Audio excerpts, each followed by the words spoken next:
All right, 6 minutes after 4 o'clock, 4:06. Here we are back on the 9th day of November in the Lord's year 2016. I'm J. Michael McCoy, and we are continuing our coverage of quite an election. A lot of people didn't think we'd be talking about this today.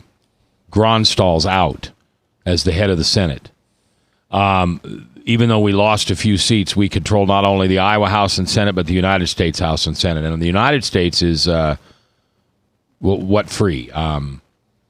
It's 51-47. Is that what you're talking about? What do you? Oh, the Iowa Senate's actually, we think, has got a veto proof. Veto majority, proof. All right, as well as the Iowa House. And Branstad obviously has. Not that Branstad would ever veto anything that the Iowa legislature had sent his way.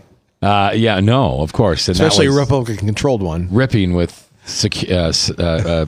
well, that's a joke. And then on the United States level, it's just incredible. And who would have thunk it? We got so tied up in all this nastiness that we forgot to remember that America's sick and tired of being sick and tired. Right. And boy, did they change it. Also, Don DeWay, the local Donald J. Trump, is here, and he's going to give his 2 cents in. Now, you two are having a conversation off air about the abortion issue, correct? That's right. That's one of the many things that I think that the American voter repudiated in mass. The far left agenda, the failed policy called Obamacare, I think the open borders, the failed and absolutely disastrous things like treaties with Iran, right. The disdain for police that we talked about earlier, all of this stuff. And they're saying, "Oh, this is a white backlash." Yeah, it's 70% of the voters are white in this country, and I know 13% of the population is black, and they talk about the minority voters. But now they're blaming this on whites, and they're actually, in some of these cases, claiming that it's racism that caused us to repudiate Barack Obama's, not even himself, but his legacy. We repudiate his legacy, which is ridiculous. Obviously, I want to touch on the abortion issue because one thing that the RNC, they get several things wrong, but one thing they got wrong in their autopsy in 2012 was insinuating that we take a step back away from social issues like abortion. Donald Trump, to his credit, did something differently on this issue than previous general election candidates have done in the past. And he took an offensive approach to it. Before it's like, we're not going to talk about. Then we're going to get hit with these awkward questions like Todd Aiken, and suddenly, get derailed because we sound like, we sound extreme. Donald Trump in that third debate did a good job making Hillary Clinton look extreme on abortion. So kudos to him. I don't know how much that impacted the results, but I think that's a lesson that we can learn from this election, that Republicans going forward, we need to be on the offensive. Not that you need to get into, well, what should the punishment be? Not that you have to even get into what about the rape circumstance, but just point out poll after poll after poll after poll that show that Democrats are totally not in step with, on late term, on taxpayer funding of abortion. Yes. They're not in step with the American people. Well, they were afraid. Again, the media beats them up. They take those isolated cases, they put them on the defensive. So Romney, McCain, Bush, none of them wanted to get out. And again, that's where you get a fighter like Donald Trump. He comes out and he gets right at it and he speaks plainly, and that a lot of the American people like. Don't you agree, Frank? Well, I got a question for Tom, but I wanted to say Trump did say something on Hardball to Chris Matthews that women who were caught in the back alley would have to suffer some kind of consequence and punishment. And, of course, he had to backtrack on that a little bit because people come unglued. But that's even pro-life people became unglued because we don't want the conversation to be about punishing women. But my question to Tom is, as you first 100 days, Do you think they will go the nuclear option like the Democrats, where they had to haul in bird in the middle of the night to pass it on Christmas Eve with a reconciliation vote that's designed for budgetary stuff? Do you think they'll have to pull some shenanigans to outlaw Obamacare or do some of the things that Trump has promised to get done in the first 100 days? And Don, you're just going to have to jump in here because Frankie isn't going to shut up. I get it. Frank, I think there has been so much made by so many of the Republicans where they voted right down the line to repeal and to go against Obamacare. I'd be surprised if very many Republicans can stand up and equivocate on that now that they finally got an opportunity. They have to answer up for that. And it's a system that's failing. Now, let's know, guys, that Obamacare was never intended to be an end-all and be-all. It was a stair-step measure to get to what they call single payer, which was a euphemism for government-run health care. That would mean your doctors, your nurses, and everybody in the medical field in this country eventually works are being held captive by the United States government. And I think that if we didn't get Donald Trump in there, we would have quickly transitioned to a single payer, and we would all be in that way. Have cloture, and you have to have certain numbers. If they end up with, they've got 51 right now. Well, they'll so have they 50, have the majority. But they'll have 52 after and they might have the Louisiana. 52 with Louisiana, and we don't know what's going to happen. 48. Yeah, right. That wouldn't give them the majority for a veto, or that wouldn't give them the majority. So they would have to have some Democrats go along or go the reconciliation route like the Democrats done to make Why it a not? simple majority. Oh, no big deal. And yet it was to get rid of it because something's going to happen. Subject? Well, I mean, I don't think it's going to be something that's going to be resolved in the first 100 days. I mean, he says that's his first official act. Well, you've got... This is a very complex issue, and there's going to have to be some really solid people put in the cabinet to help him through these decisions. And also, this is something that's a rudderless aircraft carrier, right? So this is a very complex issue, and there's always going to be losers. A lot of more winners probably under the new plan, but there's always going to be some losers, and of course the media is going to seize upon that and try to make. My hope is that they do. I mean, there's a lot of things that need to be changed, and frankly, there's going on this. There's no pure, perfect fix to this problem. Shane In the mic. One of the things I wanted Shane to comment on, and we talked about, Shane, now that we've got Ron Stolau there, we got control of the Iowa Senate, we have the House, we've got the governor's mansion. What are some of the top priorities that you see? I would like to see, decertification of Planned Parenthood as a Medicaid provider. I'd like to see, no abortion or no taxpayer funding for abortion providers, period. I obviously can't target Planned Parenthood specifically on that. That would be unconstitutional. I'd like to see a Religious Freedom Restoration Act because, if someone says, hey, we don't need this, well, look at Gort's house. That's a prime example why this kind of legislation is needed, something to keep the Iowa Civil Rights Commission in check. Which fortunately the federal government also, or federal courts did recently too, when it comes to enforcing the Civil Rights Code on churches.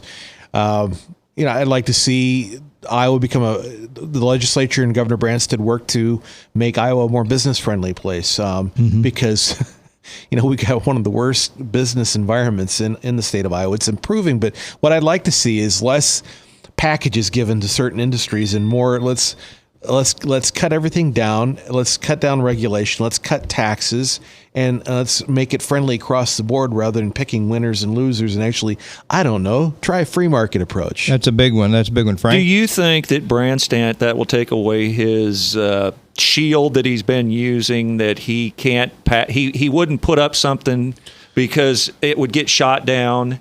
Do you think that the Republicans are ready to call his bluff and call for him to keep his promise where he promised to defund Planned Parenthood? I think I'd like to think. Well, first of all, I have to give Governor Branstad credit for the Board of Medicine, because he's the one that appointed the people that actually made the decision against the webcam abortion deal. So he was involved in that behind the scenes. I'd like to think if a bill like this actually made it to his desk, while he wouldn't necessarily go out there cheerlead for it, I'd like to think that he would sign it. So we need to, obviously hold him accountable if it gets on his. Where I think he might balk a little bit would probably be on some education policy. Whether you like Governor Branstad or not, I think there's no doubt that he is one of the reasons why Iowa's become more, our education has become more centralized. He, in his first tenure, was involved in consolidating a lot of the rural school districts and forced consolidations. And since, we've seen more and more and more education policy centralized at the Iowa Department of Education level. I think that needs to devolve back to schools, and the legislature issues rather than an unelected Board of Education. Well, I will with him back at the Iowa Faith and Freedom dinner. He was on fire to get control of the Senate. There are some high priorities that he has, obviously, that he wants put through in his what I think is likely his last 2-year stint. And I don't know what those are, but he was very fervent, guys, and he was helping raise $500,000 to get those Senate seats turned. So give him some credit on that one. Yeah, right. Definitely will. All right, we're going to take our next break, and when we come back, Don, I'm interested in hearing what you have to think about this Trump thing. And you were right. I mean, you and I are good friends, and you said all along that Trump's going to take it, and I don't think that was just a Republican narrative out of you. You really thought he was going to take it, and I'd be interested to see. I know you're right, and I hate to even say that out loud. It really hurts, doesn't it? You're Go ahead, say it. But I want to hear, what your theory was during this whole time. All right, It's 18 minutes after the hour. We're coming back live here on The Truth.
Credit cards are like grandkids. They love you, sometimes get out of control, and it's fun to get a new one. Who can stop them from piling on? Hi, I'm Tom Coates with Consumer Credit of Des Moines. At the end of the day, you can return the grandkids, but you're stuck paying off bad credit card debt. We'll help you put the fun back into using credit cards responsibly. Right, kids? Yeah! If you need help getting credit cards off your back, call Consumer Credit of Des Moines. Hi, my name is David Burrier, your Hope Coach. I host a live weekly talk show called I've Been There every Thursday afternoon at 5:30, right here on webcast1live.com, and on my weekly radio program Saturday mornings at 10 on Truth Network 99.3 FM. I interview common everyday people who have survived incredible life challenges. So join me as we bring a message as I've been there. Hey everybody, I brought Northern Lights Pizza, and it's got Graziano sausage.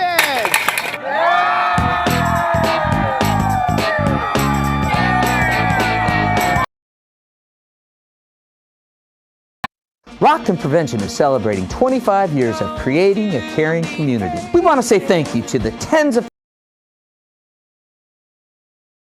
love and encouragement to over 1.5 million children, teachers, and parents. Our mentors teach children methods and skills to prevent bullying and drug use. Thank you to all the school administrators, teachers, and counselors for their opportunity to serve you. Rock on, fair citizens, rock on. This is Pat McManus for Rock and Prevention, the Richard O. Jacobson Foundation, and this station. From the RE/MAX Real Estate Concept Studios, this is Webcast One Live. From the RE/MAX Real Estate Concept Studios, this is Webcast One Live.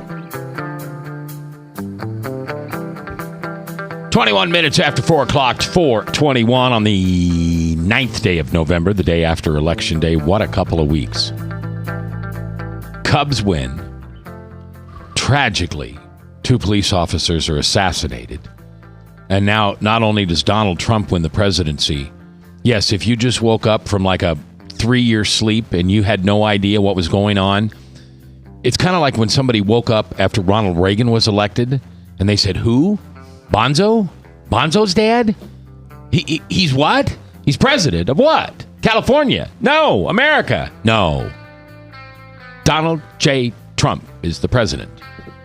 Or the, what do they call it? The President-elect. Yeah, president-elect of the United States. Just crazy stuff going on. And we're talking about it for about another 20 minutes today. It's your voice I want to hear, 515-244-0077, or you can text us at the Service Legends Truth text line at 515-809-0993. Also brought to you by First Call Bail Bonds, and they remind you to not text and drive. You got a text there, buddy? Yeah, I got a text that says, I pray that Branstad doesn't decide to close any more mental health facilities that are desperately needed. That's it? All right, Don, you and I are good friends, and I honor that, by the way. I know I give you a hard time, but I love you. Likewise. And you have been telling me both sarcastically and truthfully for the past, I don't know, ever since he won the nomination, probably before, that Donald J. Trump was going to be our next president. And I kind of foo-fooed you. And even on the air, Tom, you were here yesterday. My prediction was Hillary by a landslide. Right. How did you know? And I'm not asking you a prophetic question, but you're a good Republican. You've been involved in Republican politics in this state for many, many years. How were you so sure? You know, just the man was speaking, and I don't know whether it was out of political naivete or just raw courage, but he was speaking the language that a lot of people really wanted to hear. And the thing you notice as you look back at the last few election cycles, how many of these polling data was completely flawed. And it oftentimes, most often, was to the favor of the liberals and not to the conservatives. So, I kind of reasoned that, first of all, there was just a lot of things going on in the campaign, Hillary's campaign, a lot of really disturbing news that I think got a lot of people's attention. And that coupled with the fact, I believe, to be truthful and honest, totally, I was disturbed by many of the things that he said. I think everybody was, right?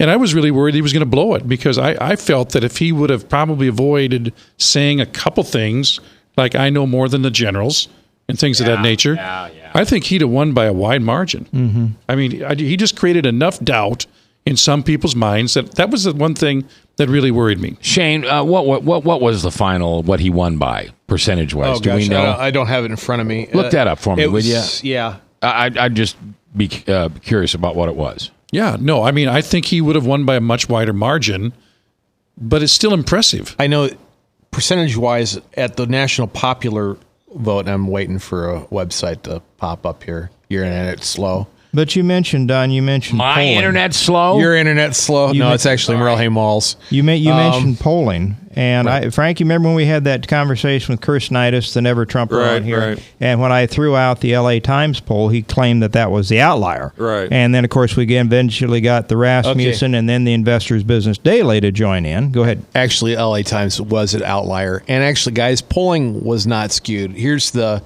latest polls going into the election.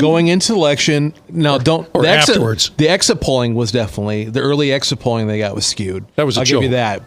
That was a joke. Here's the national poll. Here's what we've got: 47.7 Hillary Clinton, 47.5 Donald Trump. She's actually ahead right now, a popular vote. Well, but the LA they showed the polling data was within the average Real Clear Politics average polling data at the end before the election. It's within the within the margin of error. Are you saying, Shane, that she was actually up like 10, 12 points a few weeks ago? Possibly. Well, yeah. not by legitimate polling.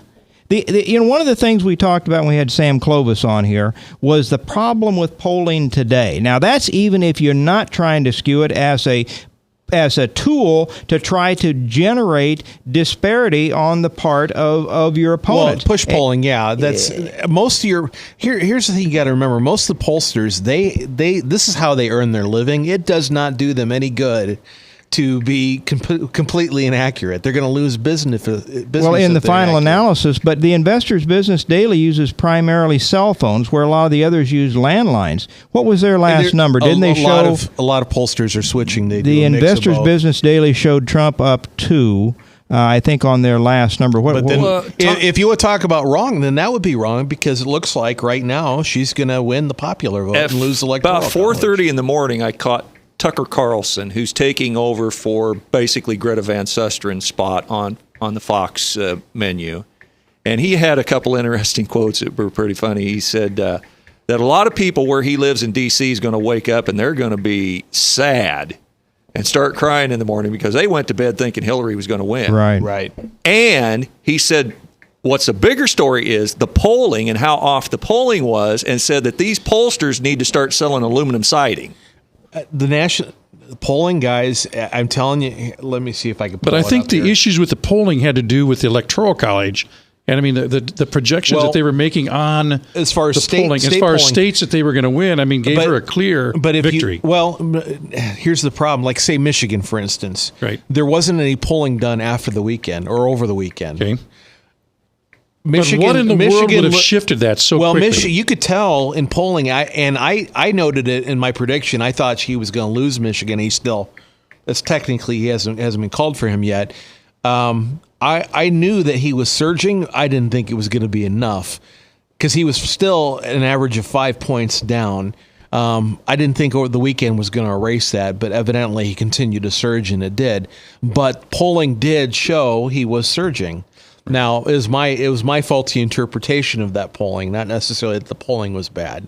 Pennsylvania polling showed that there were two polls that showed a tie. There was another one that showed a 1 point advantage. But now there was some polls that were. I mean, this is what I struggle with. There's always outliers. With these there's polls. Always outliers. There's so many that miss it by a mile. Yeah, there's always outliers. That's why I always tell people don't just base your opinion on one poll. I love going, and Real Clear Politics probably loves the plug I'm giving them, but I like the fact that they take and that you can average the polls. So you kind of throw the outliers that are positive and negative out there, and you kind of see where it's at. And I think that provides an accurate snapshot of where we were at. Well, that's real clear. I think over the last 2 weeks, people were starting to move toward Trump.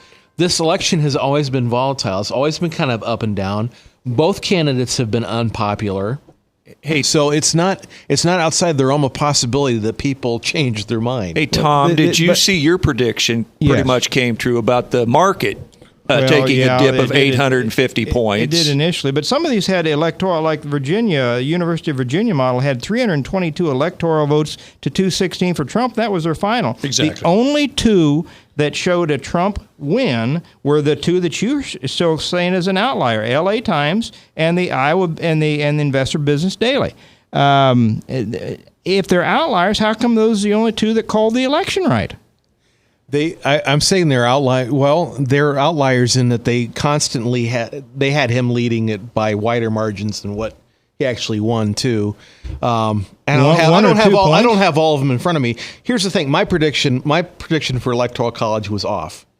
It was wrong. But when I wrote, what was your final number? Let's see. I had her winning like 307 to 231. Well, you weren't too far off for Virginia. Well, Virginia, I thought he would definitely lose. I noted. No, I mean Virginia, University of Virginia, poll 322. Well, here, I was thinking that.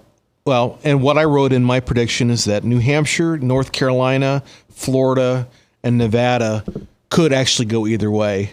And if you look at all those states, it was very, very, very close. Do you think she just got lazy at the end? I mean, Yes. He definitely outworked her at the end, no matter what. I think so. Yeah. She supposedly didn't even go to Wisconsin at all after the convention, and so they definitely, when they're dissecting this collapse of her campaign, they're definitely saying, yeah, she took too much time off, she was too lazy, and she didn't get out like she was supposed to be doing. But I think there's some health issues Well, I'm involved. going to say, Frank, you beat me to it. I'm going to say I don't know that it was laziness as much as it was the health issues that held Yes, her I back. think there was some definite health issues because she would disappear for 3 and 4 days, 5 days at a time. Nobody would hear anything from her. There'd be no, when they come out to the podium and talk, there was none of that. So the health issues probably come out now. They were covering them up before, but they'll probably use them as an excuse now for why she didn't get out more, be my guess. Yeah, and by the way, guys, I want to say this before I lose my time. I believe that Barack Obama will issue a pardon before he leaves office for Hillary and those around her, which also will prevent him from being called in. Now, it won't prevent investigation in the Clinton Foundation, but I think he will issue a pardon for her and those immediately around her, like Mills and Huma. Yeah, you say You have to have charges before you can be No, charged. you do not. Okay, that's what I No, was gonna guys, all you have to do is remember back what happened with Richard Nixon and Gerald Ford. There was never any indictment, but he pardoned Richard Nixon, which many people argue cost him the next election against Jimmy Carter. Okay. So you do not have to have charges before you issue the pardon. I know a lot of people think that. You don't have to. Just remember back what happened in Ford and Nixon. Okay. That's not out of the realm of possibility. I think it's a likelihood, guys. 432 back in the saddle again with this last day, Frank. Last day, we're going to talk politics for a while. Of course, I'm gone tomorrow, so if you want to talk tomorrow. Yay!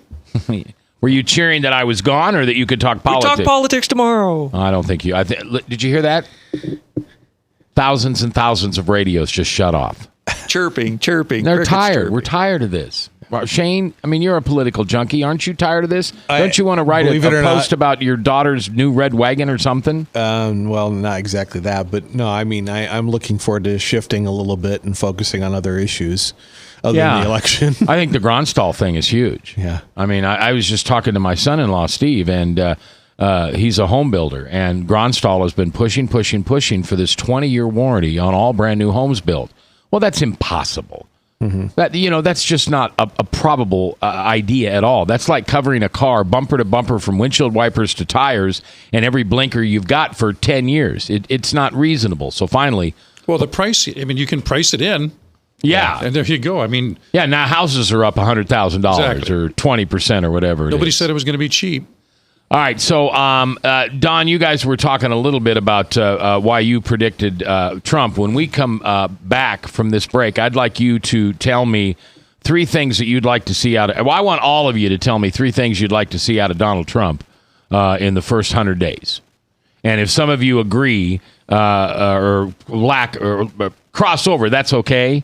But I just want to hear before we wrap this conversation up Let today. me say real quick, because I'm going to cut out, Mac, Supreme Court, I think who he appoints and how we get that through will probably be my number one priority. Yeah, will there be another battle on this one guy that stepped away, or the guy that died, Scalia? What about him? Well, is Obama going to push this thing now that he gets to nominate him? Well, he can push it, but Grassley's there's not no way put they're up going with to do that. it. No. They'll give up. He stood firm this long. He's not going to cave in a lame Even duck session. McCain was threatening if Hillary won that they wouldn't pass anybody for 4 years. Right. I mean, he could try to do a recess appointment possibly, but that guy's only going to be on the bench like a month or two, if that. Yeah. All right. Well, let's. Isn't there somebody from Iowa that is on the short list of Trump's? Yes, I can't think of his name off the top of my head. Yeah. But Okay. Yeah. All right. 3 things you want to see in the first 100 days. You're butting out of here, Tom. Thank you very much. See you next week, and we'll come back here live in Mac's World on 99.3 The Truth.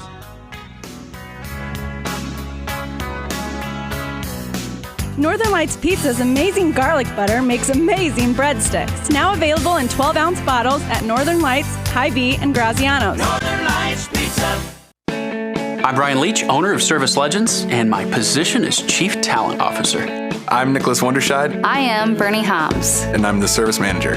Marketing Director and Client Relations Manager.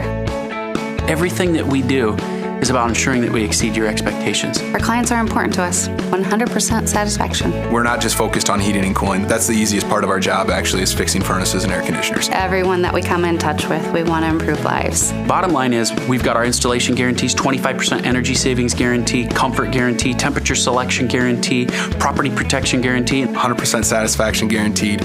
Fixed rate or it's free. All of those guarantees are backed up with a 100% money-back guarantee to hold ourselves accountable to making sure that you get what you're after. Just fixing the problem today. If they have another problem 5 days down the road, it's still fixed rate or it's free. We use what's called straightforward pricing. Our technicians are going to give you an exact to-the-penny price on what it's going to take before they move forward with any repair. That way you know what to expect. It's the same price every day. No surprises. If you get off work at 5 o'clock in the afternoon, you come home, you realize that, oh, my furnace is broken. Now you need to call somebody out that night. You shouldn't have to pay more for that. We're guaranteeing service 24/7. We run afternoons, evenings, nights, weekends. We're staffed to work that. Phone rings at 3 in the morning. You'll get one of our representatives answering the phone every time. We're not sending you out to Timbuktu in some call center. It's our Service Legend team members, our mission control team. I'll take a call anytime. And then they answer the phones the same way during the day as they do at night. It's a great day at your service company. How can we make you smile? That's the only way to provide true 24-hour service. When you're able to let somebody actually live in their home safely when they weren't able to do that before, where they don't have to stay up at night and worry about, is the heat going to come back on? Are we going to freeze the pipes? Is the baby in the room next door going to be sick because they got too cold? When you're able to help somebody overcome challenges like that, that's impacting a life. That makes a difference. I get goosebumps thinking about it. I love the team. I love the people that I work with. We have fun, but we work hard. I call them my ambassadors of legendary service. If you could just envision what that is, that's who we're sending to your home. They literally will call in, pick up the phone and call and say, hey, I want to talk to your manager. And I get on the phone, they're like, that technician that was at my house was the greatest technician ever. That's cool to me. We want to brighten people's days. Every person that we have going into the house has gone through an extensive background check. Drug testing, we have a very thorough interview process that 1 out of 140 people make it through. If we promise you something, that's what you're going to get, no matter what. We're here when you need us to protect the safety and comfort of your family. If you're not happy, we're going to make it right. If we're willing to put 100% money-back guarantee on what we do, what type of work do you think we do?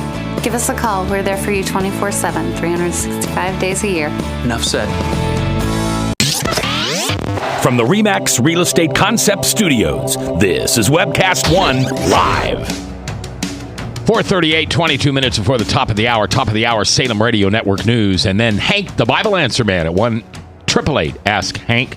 My distinguished panel, Jake is now joining us, and in a minute we're going to hear about the White Dove Girls School in Africa, and you're going to be asked to maybe support it. Well, not maybe. You're going to be asked to support it, and you're going to say, well, I don't know anything about it. Well, it's the White Dove Foundation, and we're going to talk about that when we get into our last segment here as we wrap up our conversation on politics. Let's go to the phones where Lisa is standing by.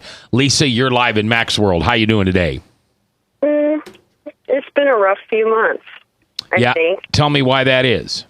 I think that I've just seen so much hypocrisy. And even today, I have friends who are very, very devoted Christians who were spewing hate 6 months ago, calling Obama everything and calling liberals everything and opposing everything, and then talking about God and Jesus. And then we have today, when some of my other friends were very, very understandably upset because they didn't they said, you just need to be a good sport. That's just poor sportsmanship. You just need to be a good winner. Really? Yeah, politics kind of do that to us, don't they? When our guy's behind, we like to pee and moan a little bit. And then when our guy wins, we like to rub it in people's face, and there isn't much Jesus in that at all. Of course, you have to agree that there's not a lot of Jesus in American politics anyway. In fact, I don't even know why we expect anybody to act like Jesus in American politics, because it's too hard. I mean, that's one of the reasons why I don't talk about politics much anymore. And I don't like it because I get upset. I have friends who are just like, oh, Trump. And I'm like, you know what? Stop it. You can say whatever you want about Hillary, and there's plenty to say. But don't even say that he's got one redeeming quality, because he doesn't. Just stop being hypocritical. And I mean, I just hope going forward that we can all come together. And I mean, he's my president. He's everybody's president. You know, everybody, you know, people spoken. But, you know, I just really think we could use this as an opportunity to come together and an opportunity to be graceful winners. I agree. You need to be graceful winners. And I like to say I was one person that, you know, I didn't have a whole lot of good things to say about either candidate. So there are a few of us that took, you know, didn't like either one.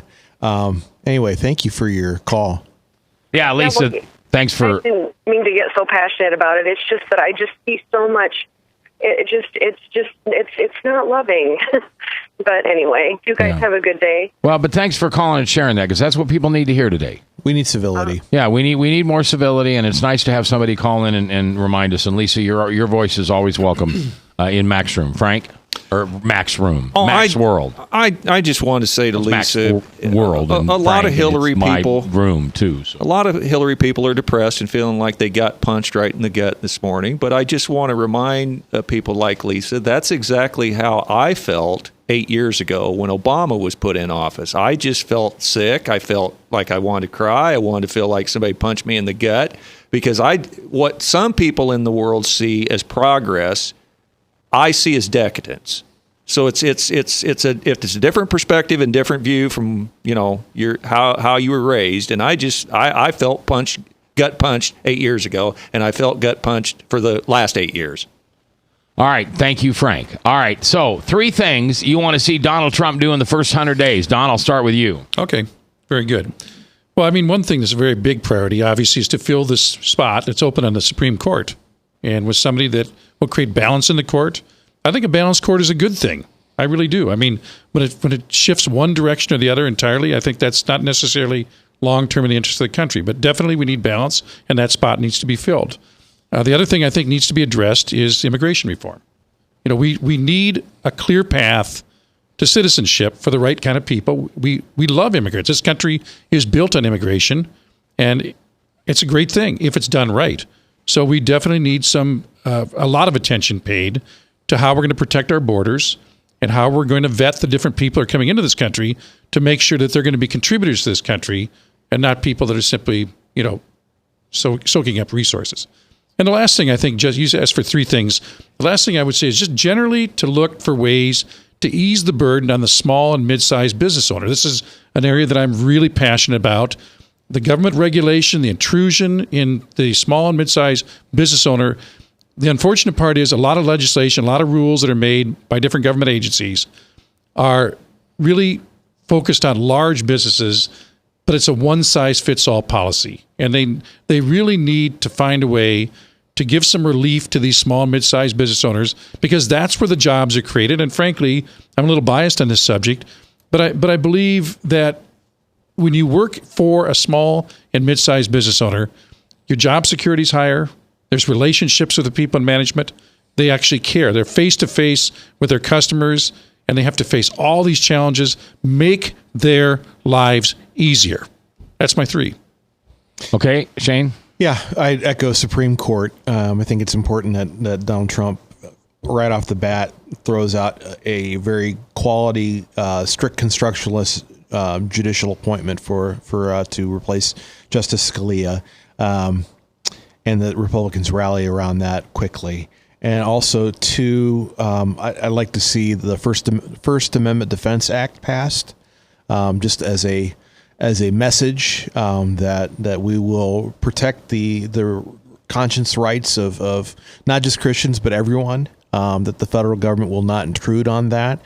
And then also, since the Senate and the House have been able to pass bills on late-term abortion bans, I'd like to see that, you know, finally get through and signed, and as well as the funding measure for Planned Parenthood.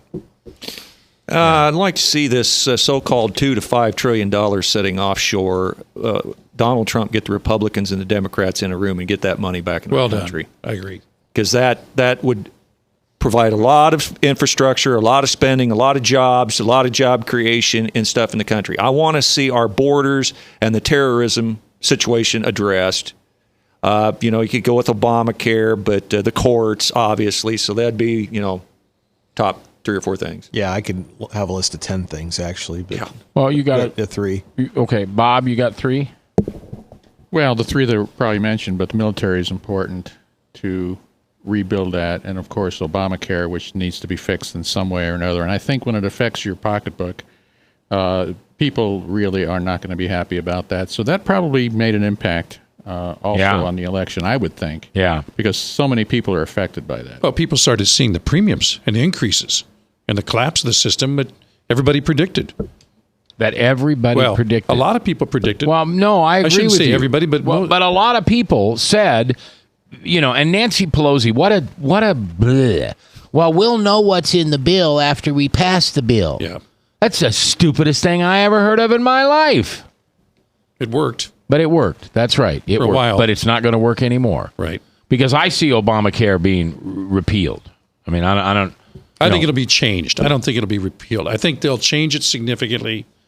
I mean, it's really important. But I don't believe that the Republicans will allow a good health care plan to have Obama's name on it. No, well, They'll rebrand it'll be rebranded. I mean, because there's, for instance, pre-existing conditions. I think is probably something that I think they will end up politically. That's going to be a third rail to try to get rid of pre-existing conditions. I agree. People are used to not having to deal with that. Individual mandate, I think, will be gone. Definitely, I think some of the mandates that are associated with Obamacare will be gone. I think they'll look at some free market measures like being able to buy insurance across state lines. What about the employer mandate? Well, I think that's part of it. Part of it. Yeah.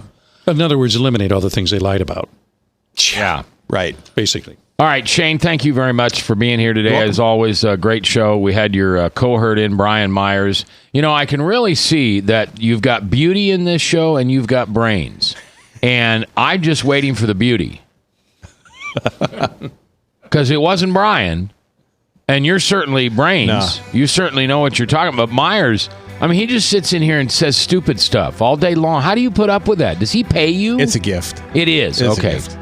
All right, Frank, thanks for being here today. Bob Monster at the Cat in the Hat continues to watch the chat. When we come back, the White Dove Foundation, how you can get involved and support it. It's coming up next, live on The Truth.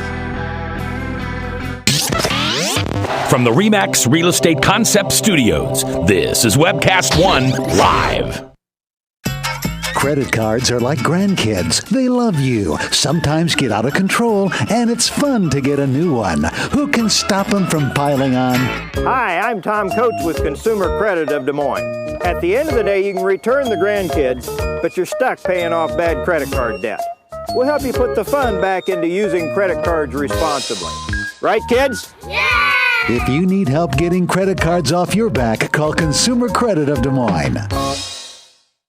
Rockton Prevention is celebrating 25 years of creating a caring community. We want to say thank you to the tens of thousands of Rock High School mentors that have carried our message of health, love, and encouragement to over 1.5 million children, teachers, and parents. Our mentors teach children methods and skills to prevent bullying and drug use. Thank you to all the school administrators, teachers, and counselors for their opportunity to serve you. Rock on, fair citizens. Rock on. This is Pat McManus for Rockton Prevention, the Richard O. Jacobson Foundation, and this station. Northern Lights Pizza, your home of the tasty crust. Our garlic butter sauce now available in 12-ounce bottles at Northern Lights, Hy-Vee, and Graziano's. Northern Lights Pizza. Hi, my name is David Burrier, your Hope Coach. I host a live weekly talk show called I've Been There every Thursday afternoon at 5:30, right here on webcast1live.com, and on my weekly radio program Saturday mornings at 10 on Truth Network 99.3 FM. I interview common everyday people who have survived incredible life challenges and who testify to God's faithfulness in the midst of their storms. So join me as we bring a message of hope and encouragement. Everybody needs hope. I know, because I've been there. From the RE/MAX Real Estate Concept Studios, this is Webcast One Live. From the RE/MAX Real Estate Concept Studios, this is Webcast One Live. 10 minutes before the top of the hour, Salem Radio Network News. It's Harry and the Hendersons, for those of you watching the webcast. Wow.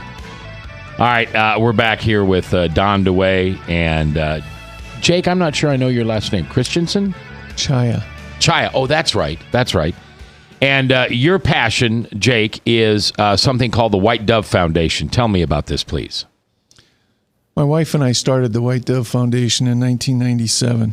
And what we were doing was helping underprivileged youth get schools. So we've established 2 schools in Vietnam, a school and a retreat center in India, and currently we have a school in Rwanda, Africa. The school in Rwanda is the one we're focused on now, because the other ones, after we're working with them for 3 or 4 years, they become self-sufficient. And that's the idea of not being a ministry project, but becoming a self-sustaining business. This is the final year, we hope, for the school in Rwanda that we need to raise support for them. We are a high school for girls, and in that high school we have a computer science curriculum, and with the curriculum, what they're doing is also the academics to pass the national certification for high school diplomacy. And we hear a lot about a lot of violence and stuff in Rwanda, but these kids are safe, right? These schools are in a safe place. It used to be very violent in Rwanda. It's no longer that way. Okay. The genocide really was worldwide as far as the notoriety. Today, President Paul Kagame, who is a Christian, he's just been reelected, and they changed the constitution because he's brought a lot of civility, a lot of safety, and a lot of development. Last year, they were named the top developing nation in Africa. Wow, that's awesome. So what's fascinating is, I mean, we talk about that culture. I mean, there's some areas of Africa that are dangerous, that are backward. I mean, the thing with these young ladies that are in the school, I mean, the traditional life cycle. And one thing that's fascinating that we talked about earlier was the average age of the people in that country. It's very young. Yeah, life expectancy is in the 40s, and the median age right now is age 15. Can you imagine the median age of people in that country? 15 because of the genocide. Yep, they lost 1 million people in that genocide, and there's 11 million now living, and they were all being birthed in the last 15 to 20 years. So the life cycle of a typical young lady in Rwanda is what? Well, the problem that you've had in many African countries is women are second-class citizens. So who goes to school are the boys. The girls basically stay at home. Some of them go to elementary school, but they stay home and take care of their families, their brothers and sisters, and their parents.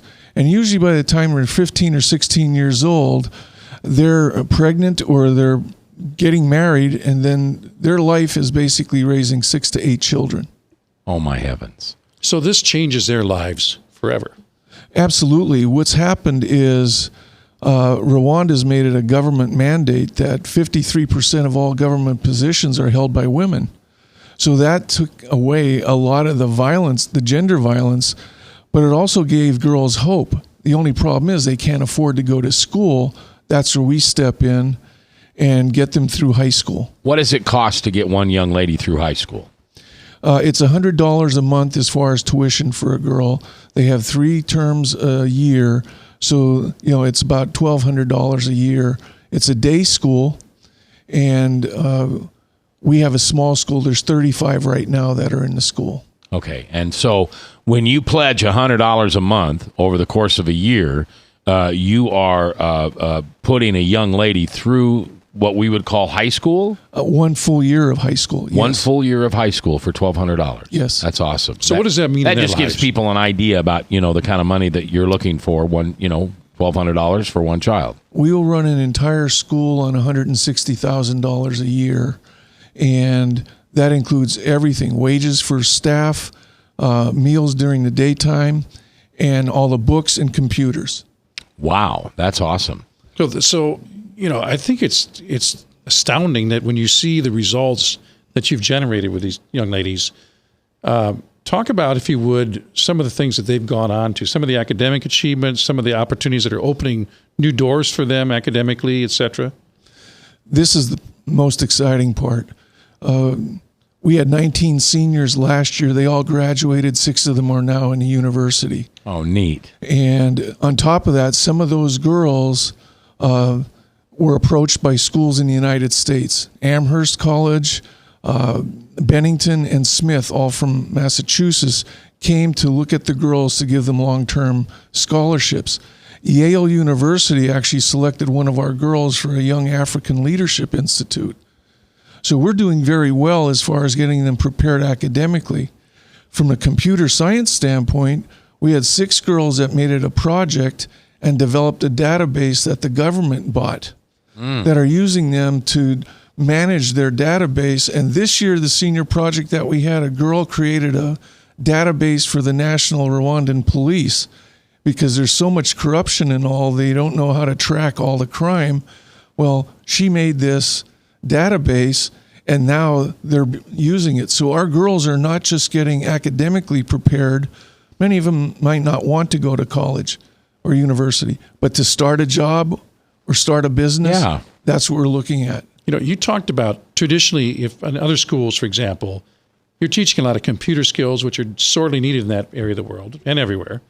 But in some of the computer courses, they didn't even actually have computers. They would just read it in a book. That's as far as it went. This is the weird thing. In the public schools in Rwanda, there's 77 students per instructor. Our school, it's 10 students per instructor. We have a computer for every girl. And they're smart classrooms, so they're all technology equipped. If you go into the university or into a high school, you may never get to use a computer. You'll see slides on the wall, videos, things like that, but they never get hands-on experience. We work with them with web design, programming. We get them on every day their working computer.